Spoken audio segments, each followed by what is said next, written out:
All right, guys, welcome back to the First Team Fantasy Podcast. And we Mm-hmm. got our first waiver wire episode of the season. Yeah. Unfortunately, some of these come with a little necessity because there were injuries in week one to some very important starters. Yeah. So, Derek, I'll let you start off with our quarterback waiver wire pickup of the week. Pretty Yeah. much the only. Yeah, exactly. It's the only one. He's an obvious choice. It's Baker Mayfield. Mainly if you had Jordan Love, and he goes down and it's questionable if he's going to miss time. Honestly, if you just need a second quarterback on roster, Baker Mayfield's a great addition. He finished 10th last season amongst quarterbacks. He started week 1, albeit against the weak Commanders defense, but he basically put up 30 fantasy points. He threw 4 touchdowns. They're going to go into Detroit and play the Lions, who don't have the most stout defense. It should be a shootout. It should be a high scoring game. Baker is a good and safe pickup that's only rostered in 41% of leagues. So you got about a 60% chance he's available. Yeah, and just like looking at the other options, a lot of people would, I think, initially think of names like Jaden Daniels and Tua Yeah. Tagovailoa. A lot of these guys were drafted in a lot of leagues across the board. I mean, just taking a look at Trevor Lawrence, Derek and I were talking about before we did this, we kind of wanted to recommend him. He is rostered in 97% of leagues. Yeah. So not every and every league is going to be different. So there are going to be some guys available, like if there's a Jared Goff, Matt Stafford available, those are going to be some safer options, but they're rostered in a crap ton of leagues. Yeah. Just like the other option that I was going to go with that I'm blanking out on right now. But so the name we decided on was Justin Fields for Yeah. if you're just really hurting, you need somebody to throw in because Jordan Love's out and everybody else seems to have two quarterbacks rostered. The one thing he gives the rushing upside that a lot of the other quarterbacks on the waiver wire right now don't have. And granted, this all does hinge on whether or not Russ is playing, but right now it's looking like he's not going to. Mm-hmm. And I just think, while he might not, and we know he's not the most efficient passer, he just offers a rushing upside that, like I said, the other quarterbacks don't have. And if you take a look at who some of the other quarterbacks are playing, you have Aaron Rodgers at Tennessee, and they have two really great corners in Cheeto Awuzie and oh my God, I'm Legarius blanking out on Sneed. it. L'Jarius Sneed. I don't know how I forget We're his good. name, We're good. but they're pretty locked down over there. I know Caleb is a rookie, but they held him to 93 yards in his debut. Yeah. Sam Darnold plays San Francisco. Geno Smith plays at New England, which we just saw what that defense did to the Bengals. Yeah. Kirk Cousin at Philly, Daniel Jones, Deshaun Watson. You don't overthink it. You go with one of the You guys you don't. know. And that's why it's like if there's a Goff, a Stafford available, a Tua, Trevor Lawrence, go even Trevor Lawrence is playing the Browns, so that's a bit scary. But I'd go with one of those names. But if it comes down to you've got like Fields, Rogers, I would go with Fields just because of the rushing upside. Yeah. No, and Now it's moving us. Oh no, go ahead, Derek. No, I was just gonna say, and it's yeah, like you said, it's the safest bet to make. If Fields gets in the end zone on the ground, you can have a solid week out of him. Yeah, and there's just not too much. It's unfortunate that Jordan Love went down, and a lot of people are having to resort to the waiver wire for a quarterback in week two. But if you happen to draft like, you got Jaden Daniels late, this is where it pays off. Yeah, Going into the running backs, realistically, you should not be panicking into spot starting a running back in week two. mm-hmm. So I think we more came up with these names just due to these are people that you could either stash or like the first guy I'm going to bring up could be a pretty important handcuff throughout the season. Yeah, The guy I'm gonna mention is Tank Bigsby. While he was kind of a joke last year because we expected him to come in and do what he did in week one, he was super inefficient last year. I think he averaged like 3 yards a carry or below. But he came in, ran the ball 12 times for 73 yards, didn't get a target. He only played 32% of the snaps. Like I said, I'm not interested in him on a week-to-week basis. It's more along the lines of we've already seen with Christian McCaffrey how important it is to have the handcuff of a top 12 back if they are to go down.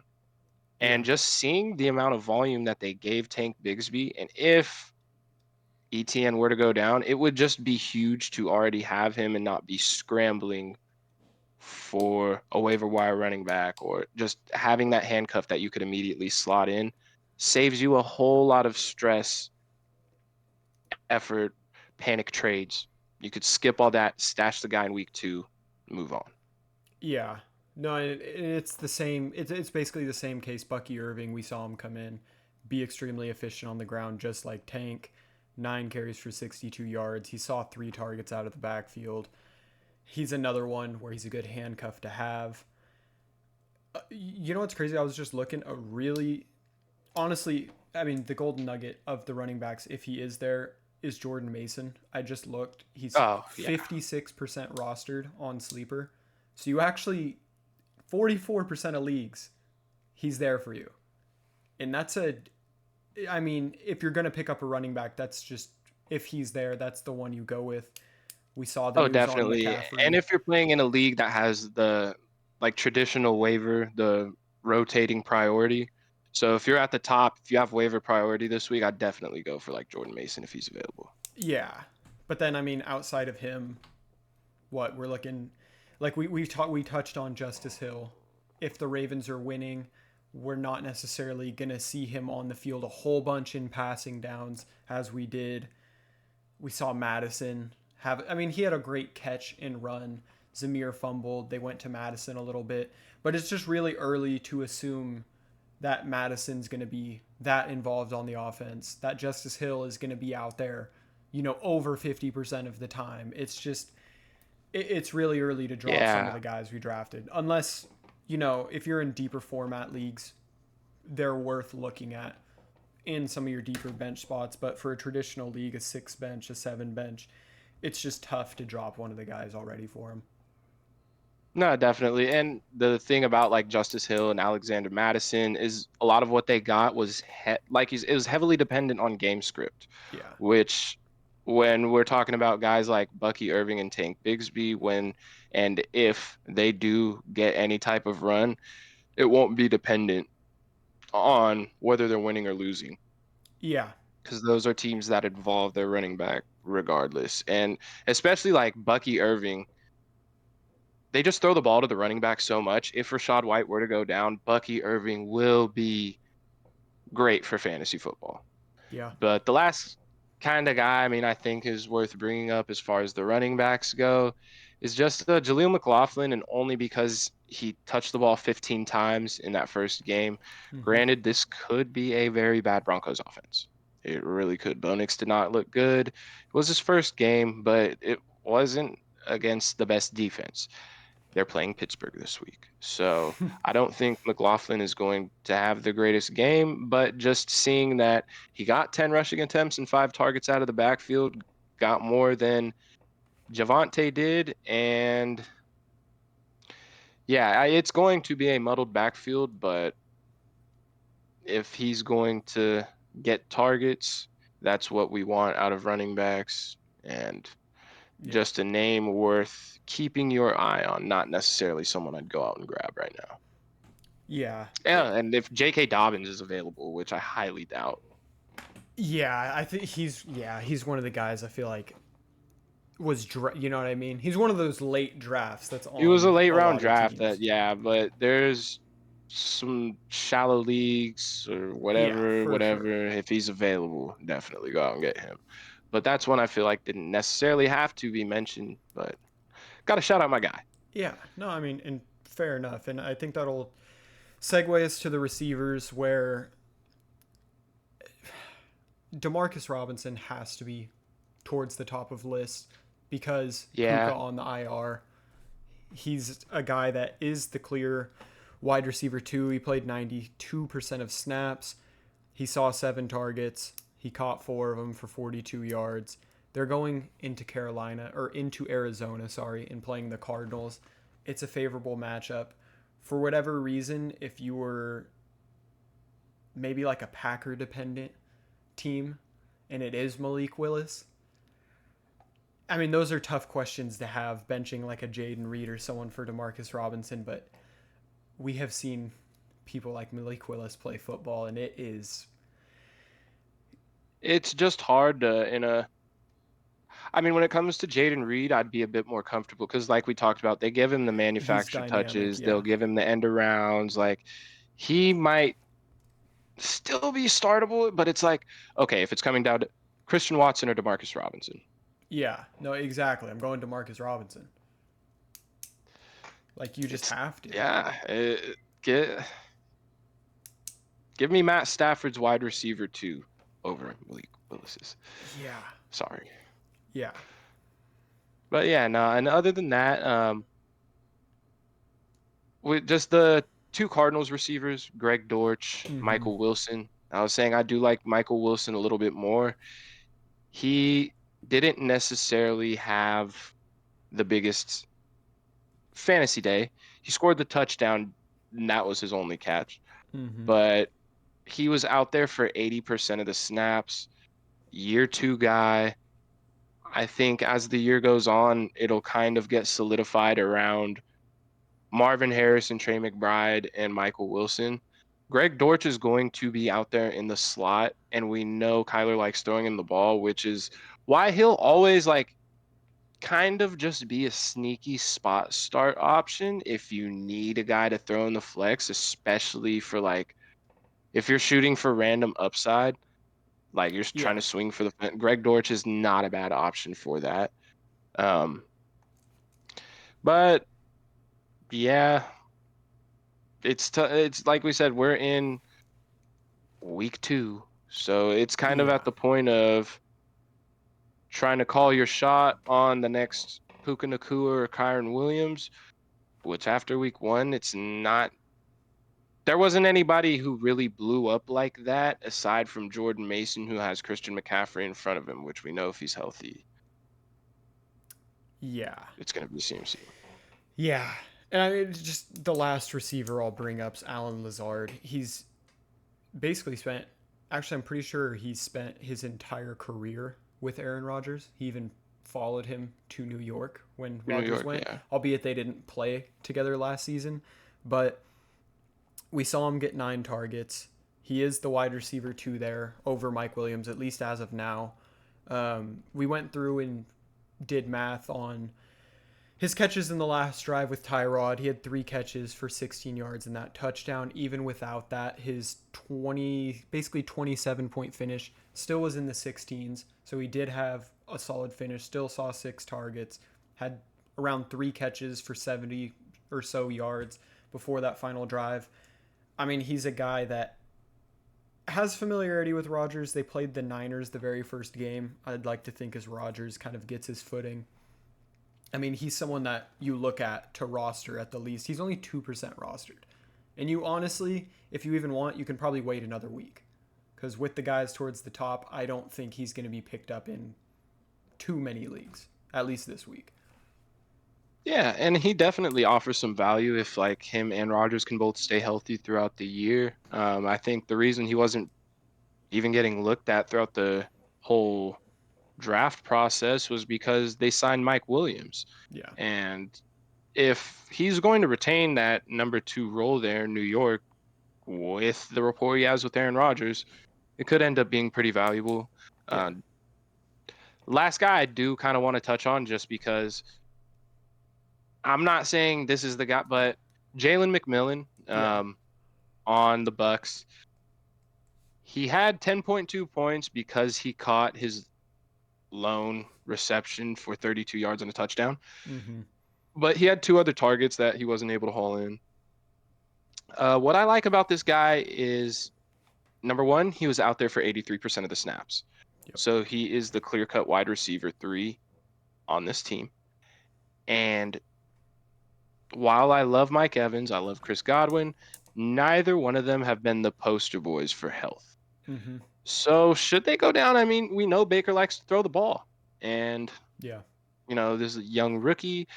And even if you want to just stash him, like over, if you had picked like Jalen Polk, who it doesn't Yeah. really look like the Patriots offense is going to be much outside of Mondre, just some other shot guy. Like, I don't know. I think I'd rather be rostering McMillan than like if you had picked or drafted like Mike Williams or Yeah. someone along those lines. Like, let me take the shot on the rookie who has the chance to get on the field and then make a difference later on throughout the season.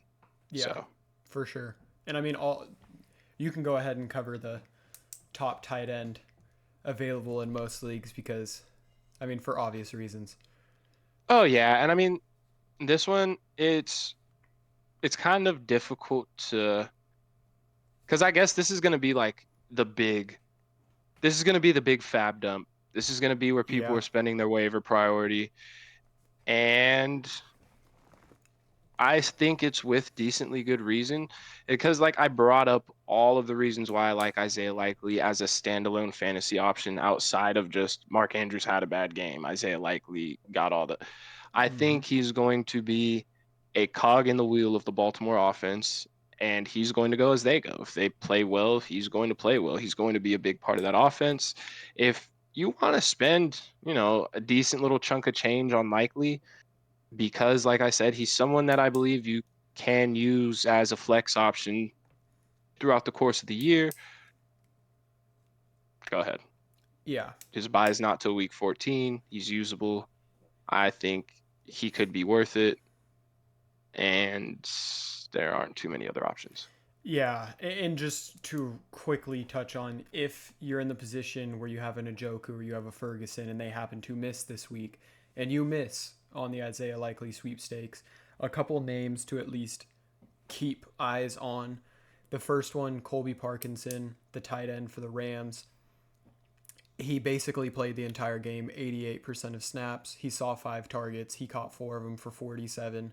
With Puka out, he at least, what we're going for here is guys we know that will at least be somewhat involved in their offense that will not completely burn us. He feels like he's at least going to get us 5. You know what I mean? Like he'll give you some points. So I mean, Yeah. I like him this coming week. Yeah, and we feel the same way about Zach Ertz. Mm-hmm. Didn't have the greatest performance this past week, only gave like 5 points.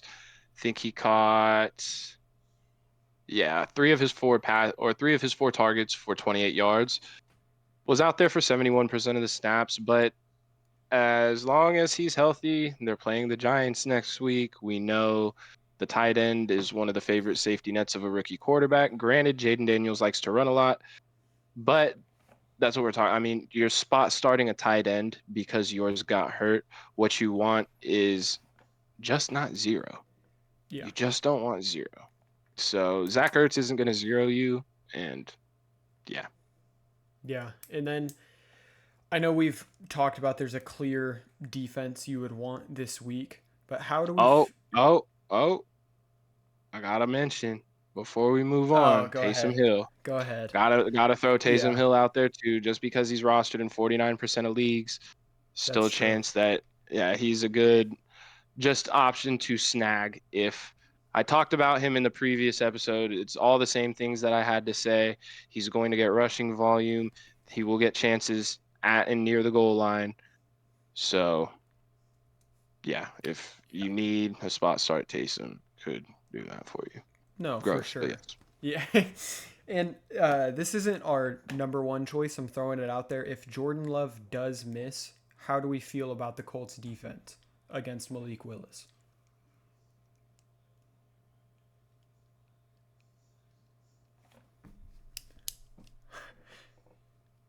I feel weird because